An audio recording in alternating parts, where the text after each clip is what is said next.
అసలు లొంగిపోయిన మావోయిస్ట్ అగ్రనేత రాజిరెడ్డి గారు ప్రస్తుతం మనతో అందుబాటులో ఉన్నారు. ఎందుకు లొంగిపోయారు అని అడిగితే అండి, మేము లొంగిపోలేదనేది ఈ ప్రభుత్వం మమ్మల్ని మీడియా ముందు ప్రవేశపెట్టినప్పుడే చెప్పినాం. అది అరెస్ట్ చేసి తర్వాత లొంగిపోతున్నారు అనేటువంటి చూపించారు. కాబట్టి మేము లొంగిపోలేదు. అది ప్రభుత్వము అనుసరిస్తున్నటువంటి పద్ధతిలో భాగంగా వాళ్ళు చూపించడం అనేది జరిగింది. బేసిక్గా ప్రాణభయంతో మీ తోటి మావోయిస్ట్ అగ్రనేతలంతా కూడా చనిపోతూ ఉండటంతో తప్పనిసరి పరిస్థితుల్లో మీరే సరెండర్ అయ్యారనేది కదా బేసిక్గా బయట ప్రచారం. ఈ కగార్ అభియాన్లో నేను 2 సంవత్సరాలు అక్కడిని ఫీల్డ్లోనే ఉన్నాను. అనేక దాడులు కూడా జరిగినాయి. ఆ దాడులకు భయపడి ప్రాణభయంతో ఇప్పుడు ఈ ప్రభుత్వం ముందు వచ్చి లొంగిపోవడం అనేటువంటిది జరగలేదు. అయితే మారిన పరిస్థితులకు అనుగుణంగా పని చేద్దాము అనేటువంటిది సంప్రదించుకొని అది విభిన్న ప్రాంతాలలో కార్యకర్తలను పంపించి వాళ్ళను సమన్వయించడానికే బయటికి రావడం అనేటువంటిది జరిగింది. నాయకత్వం అక్కడ ఉంటే రక్షించబడదు అనేటువంటిదే అర్థం చేసుకున్నాం. కాబట్టి బయటకు వచ్చి పనిచేద్దాం అనేది మేము చర్చించుకున్న దానిలో భాగంగా బయటకు వచ్చాను. అయితే అప్పటి వరకే ఈ పోలీస్ డిపార్ట్మెంటు లేదా ముఖ్యంగా ఎస్ఐబి పన్నినటువంటి మొత్తం జాలిలో మేము ఇరుక్కున్నాం అనేటువంటిది స్పష్టంగానే మీడియాకు వ్యక్తం చేస్తున్నాం. మీరు కానీ దేవ్జీ కానీ మీరందరూ పటిష్ట భద్రత మధ్య ఉంటారు. బేసిక్గా మిమ్మల్ని పోలీసులు అరెస్ట్ చేశారు అంటే అది సాధ్యమయ్యే పని కాదు కదా. అంచెలంచెలుగా మిమ్మల్ని దాటుకొని రావాల్సి ఉంటుంది. అంటే మీకు పోలీసులకు మధ్య పెద్ద యుద్ధం జరిగిన తర్వాత మీరు అరెస్ట్ అయ్యారనుకోవాలా? అలాంటిది ఇవి ఇక్కడ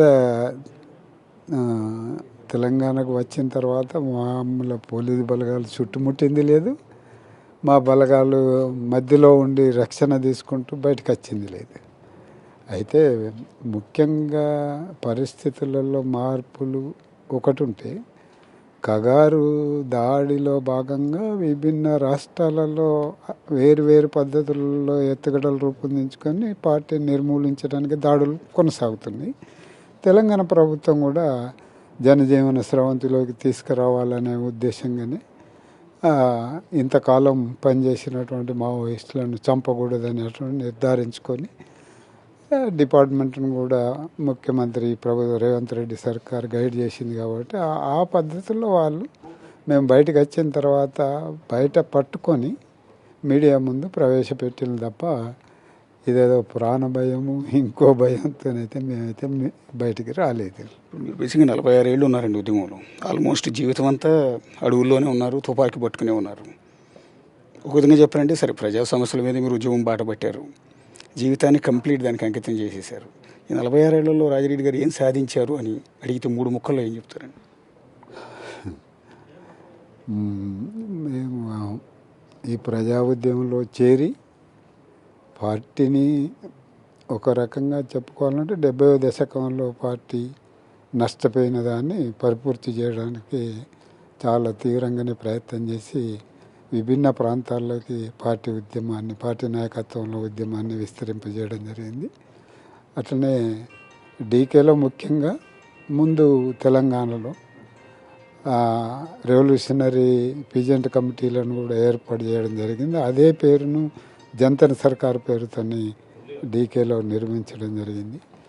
అది విభిన్న ప్రాంతాలలో విభిన్న గ్రామాల్లో ఉన్నటువంటి యువతను సంఘటితపరిచి మిలిషియాలోకి రిక్రూట్ చేసుకోవడం, అట్లనే పార్టీ శ్రేణుల్లోకి కలుపుకోవడం, తర్వాత విభిన్న పార్టీ కమిటీలను కూడా ఎస్టాబ్లిష్ చేయడం అనేటువంటిది చాలా వరకు మేము ప్రయత్నం చేసి ఇవన్నిటినీ నిర్మిస్తూ ఇప్పటి వరకు కొనసాగుతూ వచ్చినాము. రాడికల్ స్టూడెంట్ యూనియన్ నుంచి మొదలుపెట్టి కొండపల్లి సీతారామయ్య గారితో పీపుల్స్ వార్లో నడిచిన మొదటి తరం మావోయిస్ట్ మీరు. అప్పటి నుంచి ఇప్పటి వరకు అనేక పోస్టులు మావోయిస్ట్ ఉద్యమంలో కొనసాగారు. ఈ ప్రస్థానంలో ప్రజలకి ఏం చేశారని? ఓకే, మీరు పార్టీని డెవలప్ చేశారు, పార్టీని విస్తరించారు. మావోయిస్ట్ ఉద్యమం వల్ల ప్రజలకి ఏం లభించిందని? ప్రజలు సంఘటితపడి తమ తలెత్తుకొని నిలబడేటువంటి స్థితికి ప్రజల్ని పార్టీ తీసుకొచ్చింది. భూస్వామ్యాన్ని ఎదిరించడం అనేటువంటిది, పెత్తందారులను ఎదిరించడం, దోపిడీ వర్గాలను ఎదిరించడం అనేటువంటిది, స్టేట్ను కూడా ఎదిరించేటువంటి స్థితికి ఈ ఉద్యమాన్ని ఎదిగించడం అనేటువంటిది జరిగింది. అంటే ఇప్పుడు ఒకప్పుడంటే ఆ సిచ్యువేషన్ మీరు అన్నట్టు భూస్వాములు ఆగడాలు అరాచకాలు ఇవన్నీ ఉండేవి, వాటిని మీరు ఎదిరించారు. ఇప్పుడు ఆ సిచ్యువేషన్ లేదు కదా, నిజంగా మావోయిస్టుల అవసరం ప్రజలకు ఉందా ఈ సిచ్యువేషన్లో? అయితే ఈ సిచ్యువేషన్లో కొంత మార్పు వచ్చిందనేది మా కేంద్ర కమిటీ సభ్యులు మిగిలిన కామ్రేడ్స్ లోపల అది ఆలోచన ఉంది. అయితే దానికి ఈ కగారు కానీ గ్రీన్ అండ్ ఆపరేషన్ నుంచి మొదలు పెడితే కగారు వరకు 4-5 రకాలుగా ఆపరేషన్స్ ప్రభుత్వాలు కొనసాగిస్తూ వచ్చినాయి. అయితే ఈ కగారు నేపథ్యంలో జరిగినటువంటి అనేక నష్టాలకు, కష్టాలకు, కడగండ్లకు ఇవన్నిటికీ ఏం కారణం అనేటువంటిది మన ఇప్పుడు మిగిలినటువంటి కేంద్ర కమిటీ సభ్యులతోని కానీ, తర్వాత సరెండర్ అయినటువంటి రాష్ట్ర కమిటీ, కేంద్ర కమిటీ సభ్యులతో కానీ చర్చించి, జైళ్ళల్లో ఉన్న కామ్రేడ్స్తో చర్చించి ఒక నిర్ధారణకు రావాల్సినటువంటి అవసరం అయితే ఉంది. అప్పుడు మేము స్పష్టంగా ఏ మార్పులను చూడలేకపోయినాం, దానికి కారణాలు ఏంటిది అనేటువంటిది మా ఆత్మవిమర్శన రిపోర్ట్ను కూడా మీ మీడియా ముందు ప్రవేశపెడతాం. దానికై విభిన్న ప్రాంతాల్లో ఉన్నటువంటి కామ్రేడ్స్ను కలిసేటువంటి ప్రోగ్రాము, అమరవీరుల యొక్క కుటుంబాలను కూడా కలవడం, ప్రజలు కూడా మేము సరెండర్ అయినటువంటి విషయాన్ని మీడియా ప్రచారం చేస్తుంది కాబట్టి వాళ్ళకు కూడా సరెండర్ అయినాం అనేటువంటిది తెలుసు. అయితే అరెస్ట్ తర్వాత సరెండర్ చూయించిండ్రు అనేటువంటిది స్పష్టం చేస్తూ మీకోసమే మరి శేష జీవితాన్ని అర్పిస్తామనేటువంటిది వాళ్ళకు చెప్తూ వాళ్లకు విశ్వాసాన్ని కలిగించే రీతిలో మా వ్యవహారం ఉంటుంది అనేటువంటి స్పష్టీకరిస్తాం. మావోయిస్ట్ అగ్రనేతల్లో ఎక్కువ కాలం మావోయిస్ట్ ఉద్యమంలో ఉన్న వాళ్ళలో గణపతి గారి తర్వాత మీరే సీనియర్ కదండి, 46 ఏళ్ల సుదీర్ఘ ప్రస్థానం కదా. మిగిలినటువంటి దానిలో సీనియర్స్ ఆయన గణపతి తర్వాత నేనే, తర్వాత మిగతా కామ్రేడ్స్ ఉన్నారు. ఎవరు సీనియర్ అయినా జూనియర్ అయినా అందరం ప్రజల కోసం పనిచేసినటువంటిది. కాబట్టి ఏంటంటే అందులో 46 ఇంకా బయట కూడా 4-5 సంవత్సరాలు పనిచేసినటువంటి అనుభవం కూడా ఉంది. అంటే 50 సంవత్సరాల పైన ప్రజల కోసం పనిచేస్తున్నాం. ఇది ప్రజలే మేము విశ్వసించిన ప్రజల కోసమే మా శేష జీవితాన్ని అర్పిస్తూ నిలబడ్డం అనేటువంటిది స్పష్టం చేస్తాను. ఇప్పుడు ఇలాంటి వాళ్ళందరూ బయటకు వచ్చేసిన తర్వాత ఇంకా మావోయిస్ట్ ఉద్యమం ఉందనుకుంటున్నారా? ఉంటుందో, బతుకుతుందా? అయితే ఇప్పుడు చాలా కఠిన స్థితిని ఎదుర్కొంటూ ఉన్నది మావోయిస్టు ఉద్యమం ఆయా ప్రాంతాలలో. బీహార్, జార్ఖండ్లో కానీ, దండకారణ్యాలు కానీ ఇంకా కొన్ని శక్తులు ఇప్పటి వరకు నిలబడి ఉన్నాయి. అయితే మాకు కలిసినటువంటి ఇంటెలిజెన్సీ అధికారులు కానీ వాళ్ళు చెప్తున్నది ఏంటంటే కగారును తాత్కాలికంగా పోస్ట్ పోన్ చేయిస్తాము, మీరు మీ కార్యకర్తను పిలవండి అనేటువంటిది మాట్లాడితే మీరు ఓపెన్గా స్టేట్మెంట్ ఇవ్వండి, వాళ్ళని పిలవడానికి మేము సిద్ధము, వాళ్ళు మమ్మల్ని విమర్శిస్తారా, మేము మా పిలుపుని స్వాగతించి వస్తారా లేదా అనేటువంటి తర్వాత విషయం. తాత్కాలికంగానైతే ఆ కగారును ఆపండి అనేటువంటి డిమాండ్ కూడా వాళ్ళ ముందు పెట్టడం జరిగింది. గణపతి గారు ఉన్నారండి, టచ్లో ఉన్నారండి మీరు లొంగిపోయే ముందు వరకు? అంటే ఆయన ప్రస్తుతం మీరు అందరూ బయటకు వచ్చేసారు కాబట్టి ఉద్యమాన్ని ఆయన లీడ్ చేసే అవకాశం ఉంటుందా? అది మీడియా చెప్తున్నది, కానీ ఆయన అనారోగ్యానికి గురయ్యే బయటకు వచ్చిండు.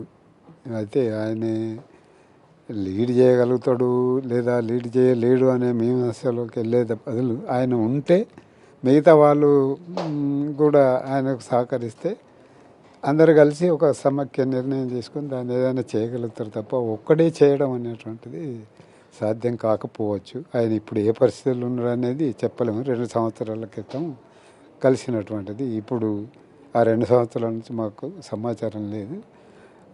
అమరుడైనటువంటి జిఎస్ ఆయన మాట్లాడుకొని అది నిర్ధారించుకొని వాళ్ళు బయటికి వెళ్ళిపోయినారు అనేటువంటిది స్పష్టం. ఇప్పుడు ఉద్యమాన్ని నడిపేవాళ్ళు ఎవరూ లేరు కదండి. బేసిక్ అంటే కంప్లీట్ మావోయిస్ట్ ఉద్యమం బలహీన పడిపోయినట్టేనా? మావోయిస్టు ఉద్యమం బలహీన పడిపోయిందనేది స్పష్టమే, కానీ మావోయిస్టు ఉద్యమంలో ఇప్పటికీ ఉన్నటువంటి కేంద్ర కమిటీ సభ్యులు ఒకరిద్దరు కానీ లేదా రాష్ట్ర కమిటీ సభ్యులు కానీ ఇప్పటికీ జీవించే ఉన్నారు. వాళ్ళు ప్రజల మధ్యలోనే తిరుగుతున్నారు.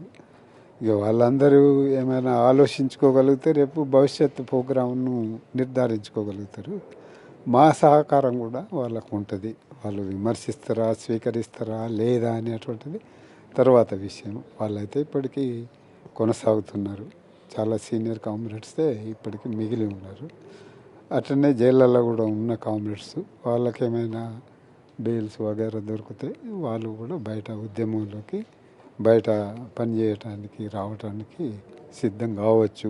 ఆ ప్రయత్నం కూడా మేము చేసి దాన్ని అందరితోని మాట్లాడి అందరి యొక్క విమర్శలను ఆహ్వానించి సరి అయినటువంటి పద్ధతుల్లో చట్ట పరిధిలో పనిచేయడానికి మేము సిద్ధమనేటువంటిది చెప్తున్నాము. పాలిటిక్స్లోకి ఏమైనా ఎంటర్ అయ్యే అవకాశం ఉంటుందా?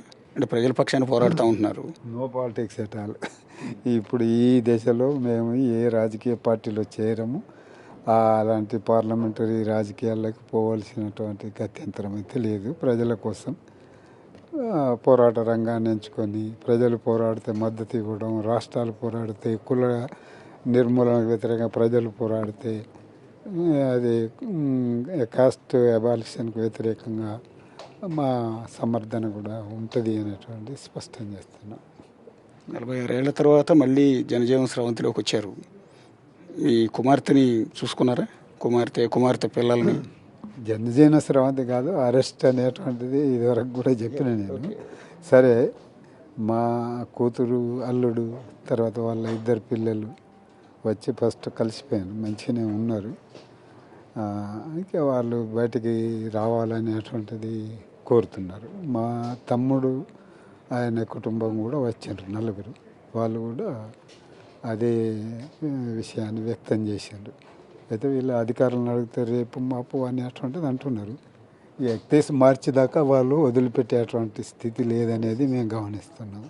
అంటే చివరిగా ఒక మాట సార్, బేసిక్గా మీ అల్లుడు కాసిం గారు అన్న మాట ఏంటంటే, ఈ లొంగిపోయేది ఏదో ఒక 20 ఏళ్ళ క్రితం లొంగిపోయి ఉంటే ఈ పాటికి కొన్ని వందల మంది మావోయిస్టులు ప్రాణాలు పోయి ఉండేవి కాదు, మావోయిస్టుల చేతిలో పోలీసుల ప్రాణాలు పోయి ఉండేవి కాదు, మావోయిస్టుల చేతిలో సలవాజుడు కార్యకర్తల ప్రాణాలు పోయి ఉండేవి కాదు కదా అని మీ అల్లుడు అన్నమాట. పోరాటం అనుకున్నప్పుడు నష్టాలు, కష్టాలు అనేది అనివార్యంగానే ఉంటాయి. అయితే మనం వెనుకకు పోయి ఆలోచించడం అంటే సమాజం ముందుకు పోతున్నది కాబట్టి మనం అప్పుడు ఎందుకు ఆలోచించుకోలేదని ఇప్పుడు ఆలోచిద్దాం. కానీ 20 ఏళ్ళ క్రితమే ఈ ఆలోచన చేస్తే ఈ నష్టం జరగపో అనేటువంటిది కరెక్ట్ కాదనేది నా ఉద్దేశం. చివరిగా ఒక మాట, ఇన్నేళ్ల ప్రస్థానంలో ఎప్పుడన్నా అడవిని వదిలిపెట్టి, తుపాకీని వదిలిపెట్టి జనాల్లోకి వెళ్ళి బతికితే బాగుంటుంది అని అనిపించలేదా మీకు? అలాంటిది ఎప్పుడు నేను ఆలోచించలేదు. అదే ఒకవేళ బయటికి వచ్చి ఉద్యమాన్ని గడి చేద్దాము అనేది అనుకున్నాం. ఆ నేపథ్యంలో బయటకు వచ్చిన ఒకవేళ అరెస్ట్ కూడా సిద్ధం అనేటువంటిదే చెప్పాలనుకుని వచ్చినాము, అదే చెప్పినాము. అయితే ప్రభుత్వము జనజీవన స్రవంతి లేదా లొంగుబాటు కార్యక్రమం తీసుకున్నది కాబట్టి దానిలో చూపించిండ్రు. ఇక అది మా వ్యక్తిగతమైనటువంటి లోపం కాదనేది నేను భావిస్తున్నాను. రాజిరెడ్డి గారు, ఈ శేష జీవితం హ్యాపీగా గడవాలని కోరుకుంటూ ఉన్నాం. ఇప్పటికీ జనాల్లోకి వచ్చారు. సో జీవితం అంతా కూడా జనం కోసం అడవిలో త్యాగం చేశారు. సో ఈ ఫైనల్ ఇయర్స్ అయినా హ్యాపీగా గడపాలని కోరుకుంటూ ఉన్నాం. అది గడపాలనేటువంటిది ఒకటి. అయితే గడపడము కన్నా ఇప్పటి వరకు 50 సంవత్సరాల ఉద్యమంలో ప్రజల కోసం సేవ చేసినాం కదా, ఇక ముందు కూడా అదే నేపథ్యాన్ని ఎంచుకొని పనిచేస్తే బాగుంటుంది అనేది ఆలోచిస్తున్నాం. ఇక అది ప్రజల మధ్యలో ఉంటే ప్రజలే దాన్ని మా బాగోగులు చూసుకుంటారు అనేటువంటిది విశ్వాసం అయితే నాకు బలంగానే ఉన్నది. థ్యాంక్ యూ రాజిరెడ్డి గారు. ఇది మనతో మాట్లాడిన రాజిరెడ్డి గారు ఏకంగా 46 ఏళ్ల పాటు మావోయిస్ట్ ఉద్యమంలో అడవిలో తుపాకీ పట్టుకుని వివిధ హోదాల్లో పనిచేశారు. అనేక పోలీసులతో జరిగిన ఘర్షణలో ఆయన పాల్గొన్నారు.